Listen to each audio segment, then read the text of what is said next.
Please subscribe and click the notification bell icon. Thank you!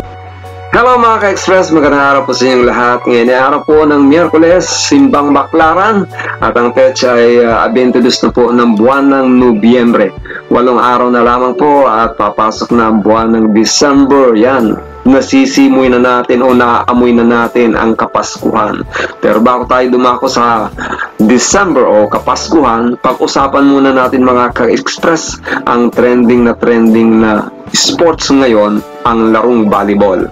Kung ikay na nakakapanood ng larong volleyball dito sa ginaganap na All Filipino Conference dito sa PBL o dito sa Premier Volleyball League, kung saan ay naglalaro yung 12 kupunan, nagsasabong po sila.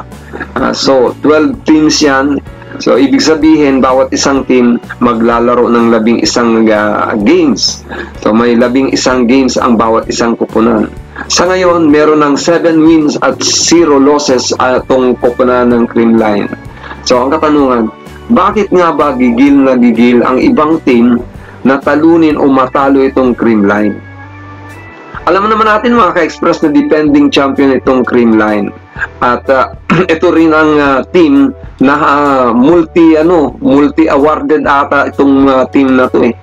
Sa walong championship na kinaharap nila, 6 na beses sila nag-champion. So, isipin nyo na lang kung gaano ang magiging kasidhi o ibig sabihin pagnanasa ng ibang team na matalo itong Creamline. Alam natin na hindi naman unbeatable, hindi naman hindi pwedeng matalo tong Creamline. Matatalo talaga to. Pero sa ngayon talagang mahirap silang matalo. Bakit kamo?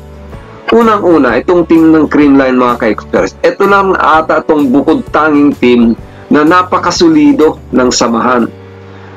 Yung kanilang chemistry sa loob ng court, yung kanilang familiarity sa loob ng court.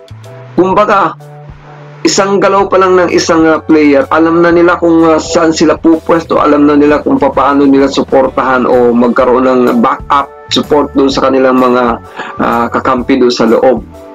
At bukod pa riyan, andyan yung coaching staff ng Creamline na napakagaling.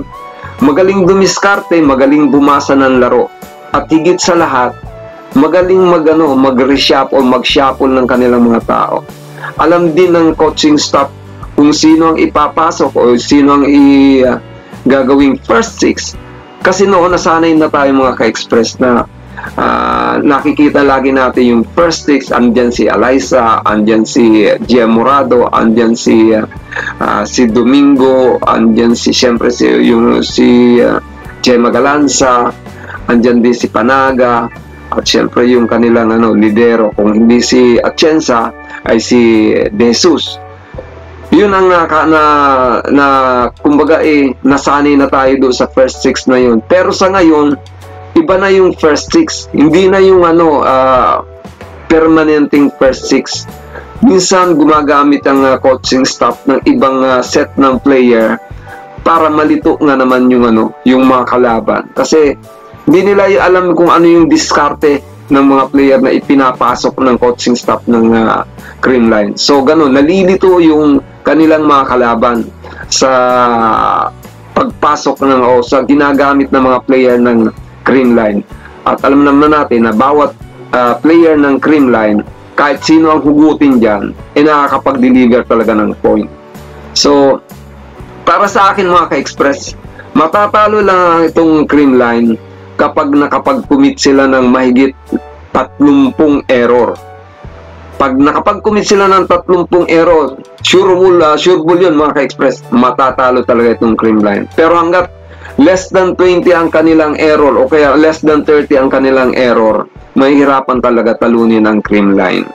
Pero siyempre sabi ko nga, hindi naman unbeatable itong Creamline. Beatable din yan. Kaya nga lang, kailangan talagang ng malalimang diskarte ng ibang team o ng ibang mga coaches para matalo itong Creamline.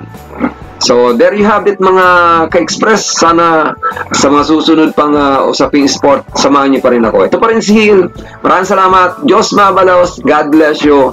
And Happy Wednesday.